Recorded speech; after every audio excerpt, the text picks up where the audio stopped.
Good afternoon, everybody, and welcome to this edition of the NFL podcast. So, right now we're recording on the the afternoon of September 4th, and the news around the NFL, and I wrote some notes down about this.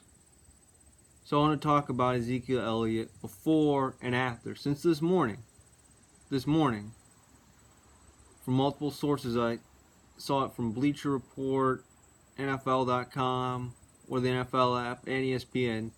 Ezekiel Elliott is getting a 6-year, $90 million contract, which is far and away the largest in NFL history. Just remember, a few years ago, Todd Gurley got $57.5 million, and Ezekiel Elliott now has now received $90 million. So when you look at that figure, that broke Gurley's mark by more than $33 million. Since again, Gurley on average was making $14 million a year, $14-something million a year. Or to be exact, $14.3 million. And Le'Veon Bell is second was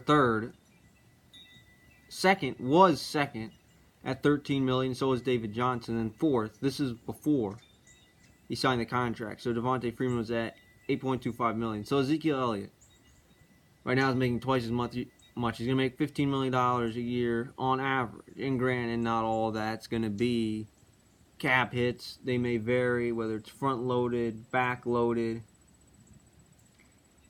That will vary too, but it's a 6-year deal. And is he going to stay for all of it? Well, he's in his mid-20s right now. I think he's 24 right now. So if he stays for all 6 years, it'll take him. And it may not kick in. Since he has 2 years left on his rookie deal, so it will kick in after his rookie deal. So he has $50 million guaranteed. So that's a little bit more than half of the contract right there that he has guaranteed for. So now the question is, how long does he last in the contract? I think he's going to last a good while. I think he's going to last for most of it, if not all of it. I mean, we'll see. Things will change. But either way, he's walking out with $50 million. So Elliott's term goal was, I think, to have the highest average salary, since they could have given him 5 years, $70 million, and would have been just below Gurley at 14 opposed to 14.38. So Gurley's making almost $4.5 million a year. So you look at that figure, and then also as well, you look at his productivity. Yes, he deserves that type of money. In his 3 years in the league, he has more rushing yards than anybody in the NFL, despite missing those 6 games. So he's played in 42 games out of the possible 48. And he still has more rushing yards than anybody. Since granted, Todd Gurley kind of had an off year that year. So another figure, what was Ezekiel making before? So going into this year before, and this may still apply now, he was making $6.24 million. So basically $6.25 million, basically a quarter of the way to $7 million on average, which was 9th in the NFL, behind Lamar Miller and Duke Johnson, both Texans. Lamar Miller will not play this year after having a torn ACL. So you look at that factor, and obviously it's a bargain right now.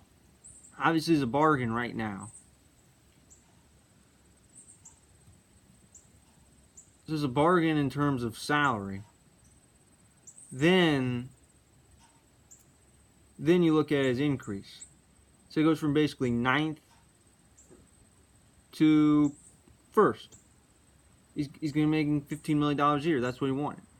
And his total value is the most. So that means he's the richest running back in NFL history.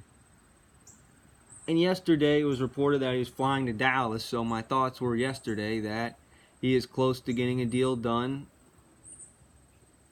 And we don't know how much money the deal was going to be for, but I heard reports yesterday. This was according to Mike Florio of Pro Football Talk. I think he was the main person really breaking the story that it was going to be 6 years, $90 million. That's what it seemed like, and that's what it ultimately ended up being, and both sides wanted to get a deal done before the regular season. And that's what they did. They got the deal done. So, will he be ready to go week 1? Don't know for sure. Obviously, he was training on an island. I think it was in Mexico. I think that's where it was. He was not with the Cowboys. I know that for sure. So now the question is he in shape? Is he ready to play? I think he is. I think he knows they said he knows the system well. That's where the coaches say, yes, he was not with the team at practice or in training camp. He was holding out. And what this holdout did, we saw last year of Le'Veon Bell. And here are some differences. I was reading some stories. I think it was the New York Post. Ezikiel Elliot wants to play for the Cowboys. And wants to be a Cowboy even for life. So he wants to be a career Dallas Cowboy. Okay? Le'Veon Bell, I think what was different is Le'Veon Bell, he did not want to play for the Steelers, obviously. Since they offered him a contract and he didn't take it. I think it was something like 5 years, $70 million, which would have been $14 million a year, which would have been second. So the Jets gave him less money than what the Steelers initially offered. So he's happy to take less money from the Jets. He just didn't want to play for the Steelers. I think that was the main thing. He did not want to play for the Steelers. I mean, that's why he didn't take their offer. Ezekiel Elliott wants to be a Cowboy. He won. And by holding out, he won. He won the battle. And yes, they did come to an agreement. I think $90 million is as high as he's getting. I was wondering when he's going to get paid. Since earlier on, a few weeks ago, I think it was 3 weeks ago now at this point, I did another podcast where I referenced Dak Prescott and when he was getting paid. Well, Ezekiel Elliott has already been paid. And now the question is, when is Prescott getting paid? Probably not until after this year. And will Amari Cooper get paid? I don't know. Amari Cooper may be the guy that's out, since they just paid Lionel Collins as well on the offensive line, and they're paying the line a lot of money already. So someone's going to be gone. Someone's going to be gone. It's not Ezekiel Elliott. It's certainly not Dak Prescott. Amari Cooper will be interesting to see if they can put the numbers around in order to pay him. Probably not. I remember one, great offensive player for them, their running back before Elliott, and then they had that transition year, DeMarco Murray. They let him go. So, do they let Cooper go? I don't know. I don't think he's coming back to the Cowboys. I think his odds have decreased, but it'll be more interesting to see what happens, say, within the next 6 months, whether he comes back or not. We'll find out. So, with Elliott, did he win? I think both sides benefited, but especially him, since now, $90 million, he broke 2 records. He shattered Gurley's record by a mile. And he barely broke, so he's making $1 million more. But the difference was years. I think Gurley was 4 years, obviously. And with Elliott, it was 6 years. So So now the question is, I'm looking at Saquon Barkley now, who's ranked 5th among running backs. He's making $7.8 million this year. In a year or two from now, in about 2 years from now, we have, and this is the second year in the league on his rookie contract, does Saquon Barkley get $100 million? The way he can pass catch, he's better at that than Elliott. And it'll be interesting to see what he does over the next couple of years. He may very well could get $100 million. Because again, the salaries are going to go up even over the next couple of years. He's going to get $100 million. He's going to be the first $100 million running back. He really is. And that'll be very interesting to see how much Saquon gets. I think this will set the bar. Melvin Gordon's holding out and doesn't look like he's going to play this year. Is he coming back? Well, what I heard is the Chargers are not offering a deal, and head coach Anthony Lynn has moved on. So just getting to another running back. Is he going to play this year? I think at some point, but he's definitely missing games at this point. He's definitely missing games, and I've heard reports of him being traded. I think he's in the same boat as Le'Veon Bell. I don't think he wants to play for the Chargers. So that's an interesting question. So just something to revisit down the road for sure. Saquon Barkley will be that next running back that is going to get paid. That's the way it's going to be. And if Elliott gets $90 million, Saquon's getting $100. That's my prediction. So in other news, Jacoby Bressetts, 2 years, $30 million contract. So he's the quarterback of the Colts. That's the way it's going to be. And Andrew Luck, that retirement was obviously very shocking to many people around the NFL. That was one of the most shocking retirements I can remember since Michael Jordan, really. I was very surprised by that. So now the Colts are going back to Jacoby Bressetts. They're going to give him 2 years. If he has a bad year, do they move on? Well, it depends what the record is. And it depends what quarterbacks are available in the draft. But they're going to give him at least 1 year to see what he can do, since they've given him a year already. And that time, it wasn't like he only threw, I think he threw about 3,000 yards, 13 touchdowns, 7 interceptions in 2017 as their quarterback. So obviously, so interesting numbers. But the real problem was line.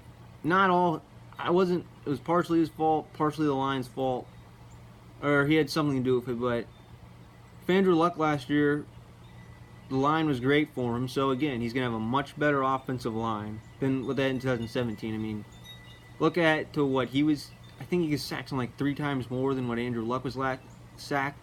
So look at Jacoby Bressetts 2017 compared to Luck in 2018, and the numbers are vastly different. So if you look at that, I think he has a better team around him for sure. He's basically the same team as last year. And he has a better line, so I think this will give him an opportunity to improve. I think he has and some experts are thinking that the Colts can go to the playoffs. And I think the Colts are going to get close to the playoffs. It's definitely a drop-off from Andrew Luck. It's definitely a drop-off from Andrew Luck for sure. And I think he has a much better coach too. And I mean, Chuck Pagano was different offense.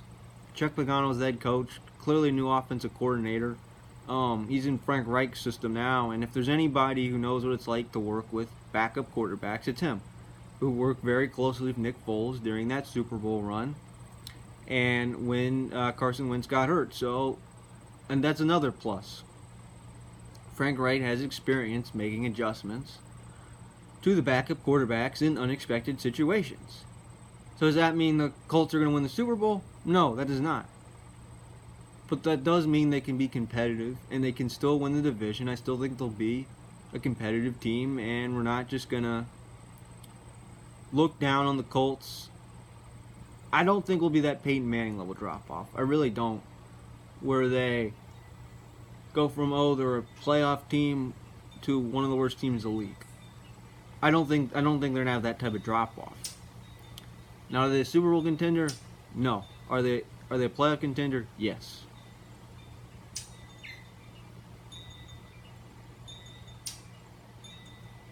So here's an interesting article I read yesterday. It's by Mike Tanner. It was written on Bleacher Report,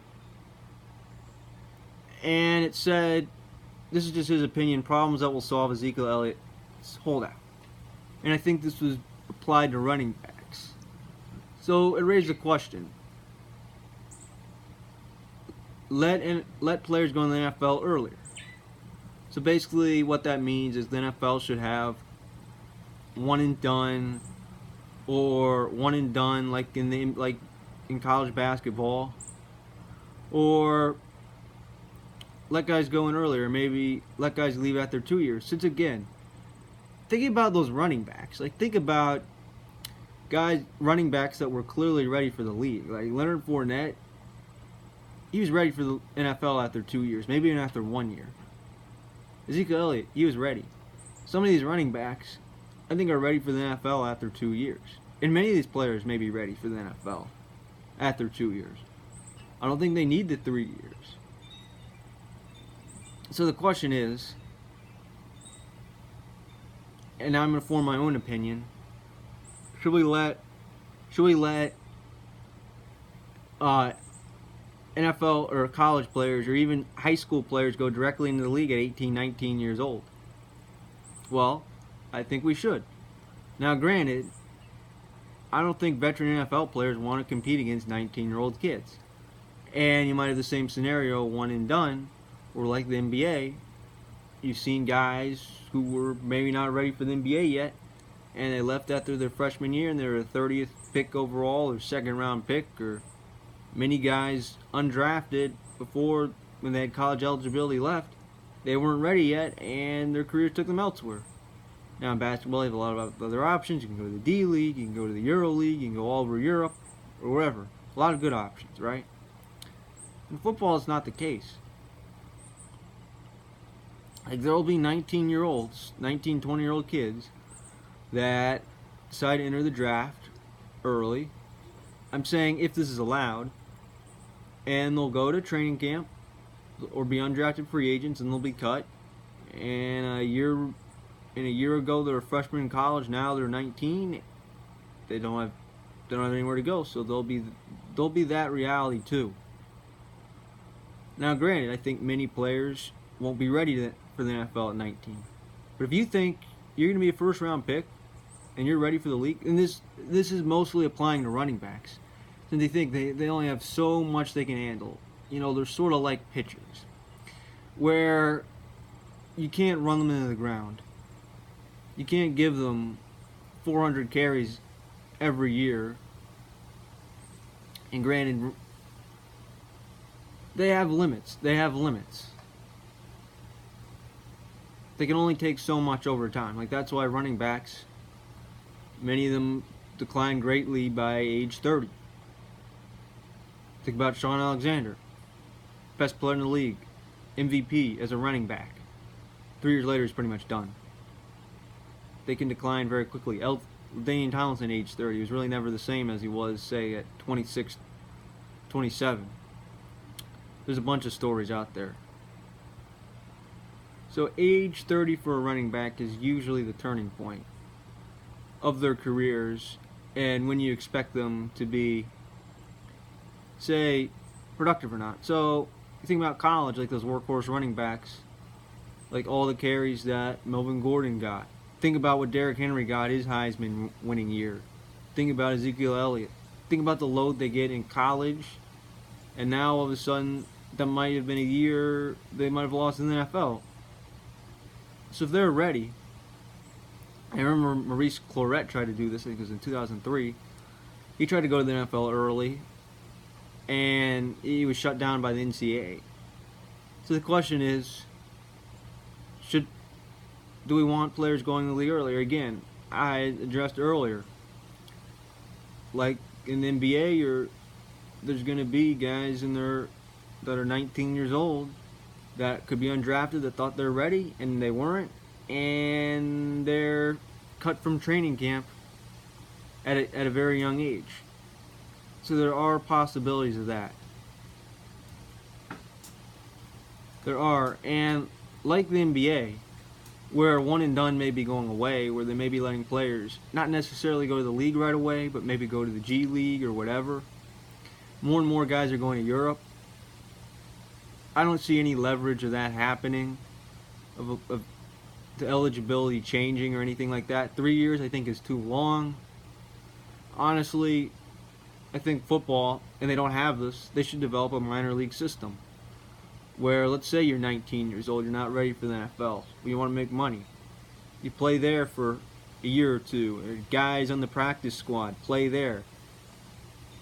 So I think they should kind of install like a farm system league.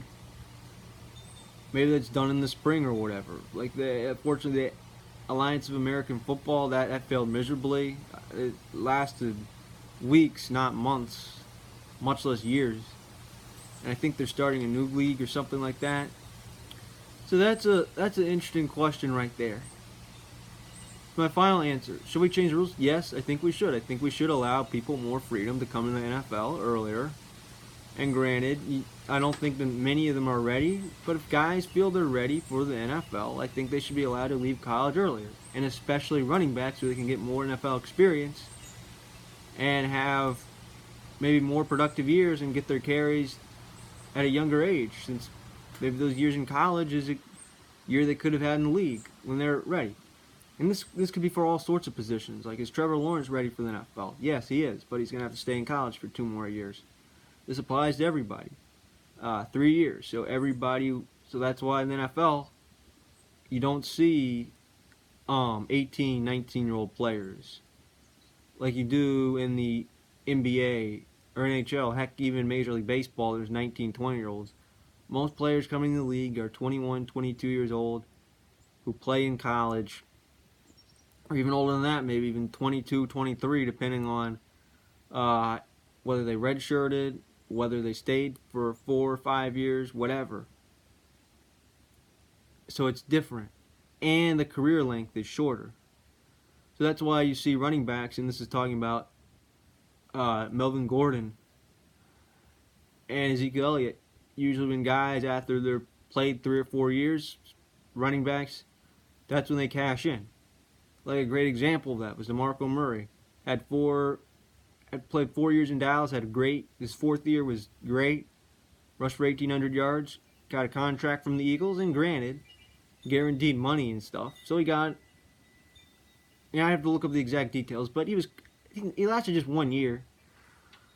So he got his guaranteed money from the Eagles, okay, and then went to Tennessee for 2 years, and then that was it. He had just a 7-year career.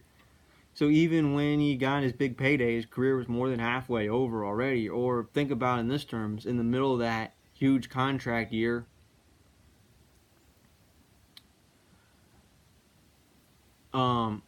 that's what happened.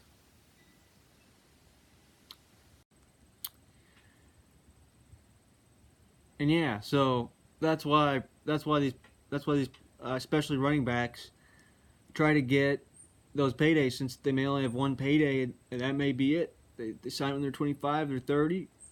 Maybe that contract's up.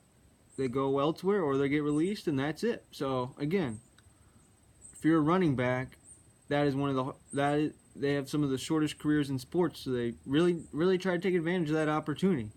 And if they get hurt, then their value is going to decrease. So there's 2 sides of the story. Like, why are they being selfish? Just play for their team, finish it out, just do what they need to do.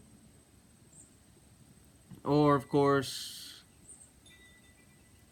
they understand what they're doing. So again, a lot of different perspectives there. So should players allowed to be enter the league early? I say yes. Change the rules. So now we'll run through picks. We'll do this kind of rapid fire now to close out. So in the AFC, who do I have winning the AFC East? That's easy. The Patriots. The North, I'm going to go with the Ravens. Looking at what Lamar Jackson did last year, I'm going to say it's going to continue. Yes, they've lost C.J. Mosley. They have made some changes for sure on offense and on defense. Especially the defense. The defense may not be as good as it was last year, but still. Full year of Lamar Jackson, I'm interested to see how far it carries. And how many wins it translates into. South, I'm going to say the Texans. They won it last year. And they've gotten rid of Clowney.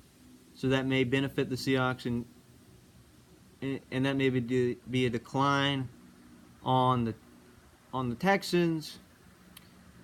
But at the same time, after hearing about Andrew Luck retiring, this may benefit both teams. So the West, I'm going to say the Chargers win the West.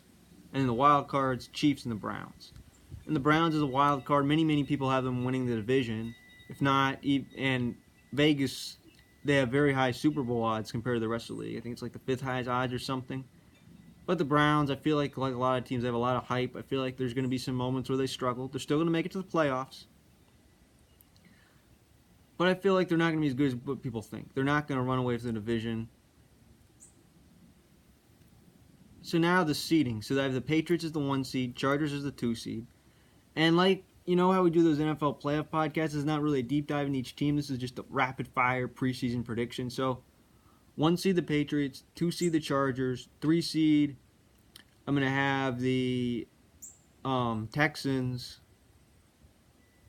4 seed the Ravens, 5 seed Chiefs. So I have Chiefs over Ravens, Browns over Browns over Texans. I feel like, well, the Texans are in the 3 seed, the Browns come in, win a playoff game. And then I have and then in the divisional round, I have Patriots over Browns. Yes, so the 6 seed playing the Patriots. The Browns win 1 playoff game, they lose in the second round. And I have the Chargers beating the Chiefs. Yes, last year, thinking about the Chargers, I feel like they're going to be the same team this year. Granted, they're going to be without Melvin Gordon. And I think they're going to beat the Chiefs. This is just guessing. This is just preseason guessing. So then I have Patriots over Chargers in the AFC Championship game. Now, other conference championship picks. I think the Patriots was very common. I'm trying to remember, I think many people had the Chargers, many people had the Chiefs in the conference championship game. But before Luck retired, many people had the Colts. So now, moving on to the NFC, the East, Eagles, North, Bears. Yes, many people have the Bears digressing. As good as that defense was last year, they've lost a fair amount on the defense. They're definitely making changes to that.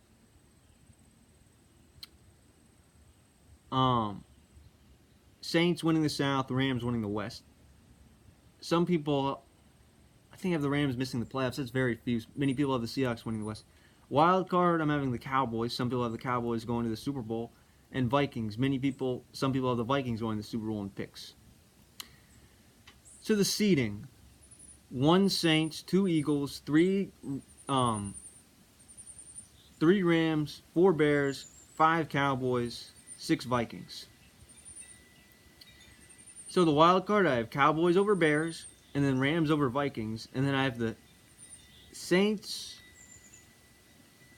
over the Cowboys, and Eagles over the Rams. The reason why the Eagles is the 2 seed is, think about what they missed last year. They missed Carson Wentz for the last 3 games of the regular season.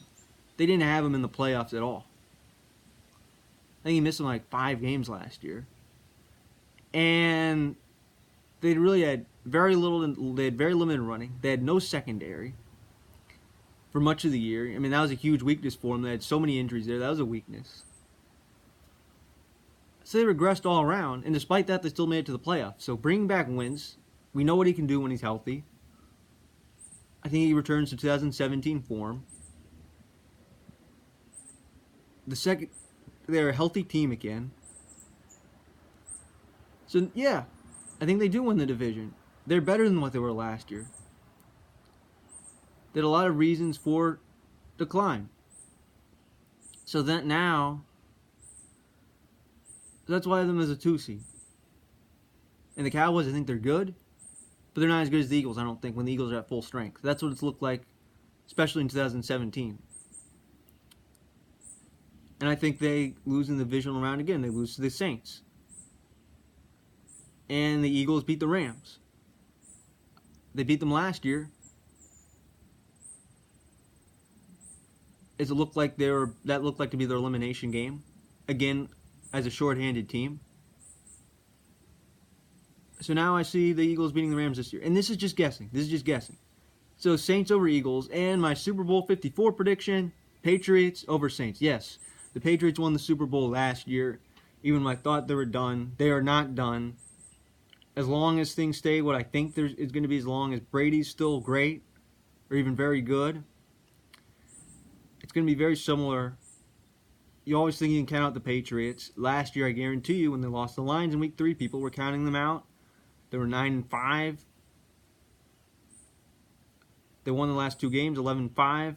They managed to get the 2 seed. People were counting them out. It wasn't certain at all if they get a bye. They won the Super Bowl. And the Patriots are going to win the Super Bowl again. And they're going to become the first team since themselves to repeat. They won Super Bowl 38 and 39. Since in that span, 40 through 53. There have been 14 consecutive new Super Bowl champions, despite the Patriots winning 3 in 5 years, which was an even year. in the gap years, the Broncos won, and of course the Eagles won by beating them. So the Patriots are going to win 3 Super Bowls in 4 years, and they're going to repeat. Which, if they could have beaten the Eagles, they'd be going for a 4-peat right now. So they very nearly 3-peated in the middle. So they've been to 3 straight Super Bowls. They're going to go to 4, and they're going to win the Super Bowl over the Saints, who every year the Saints have, the last 2 years have had a very rough ending. And if they could have just done something right, something basic fundamentals, gotten it right or whatever, they would have been in the conference championship game and the Super Bowl. And they're going to go to the Super Bowl. And the Patriots are going to be Super Bowl 54 champions. So popular Super Bowl picks throughout the, looking around other people's previews. Many people had the Patriots over Saints. That was very popular. That was very common. Some had Chiefs over Saints, or Chiefs over Rams, or Patriots over Rams. I think some Rams. I think some people had the Eagles going to the Super Bowl. Some even had the Vikings, the Packers. It was a pretty extended list. But again, the preseason is just kind of guessing. So that's it for this podcast. Now we'll start to do regular season podcasts. And thank you for listening to this edition of the NFL Podcast. And we'll see you next time. Now just want to let people know for YouTube videos, one of the videos in the middle of the episode went out, so it's going to be there's going to be 2 YouTube videos, not one. So thank you for listening, and we'll see you next time.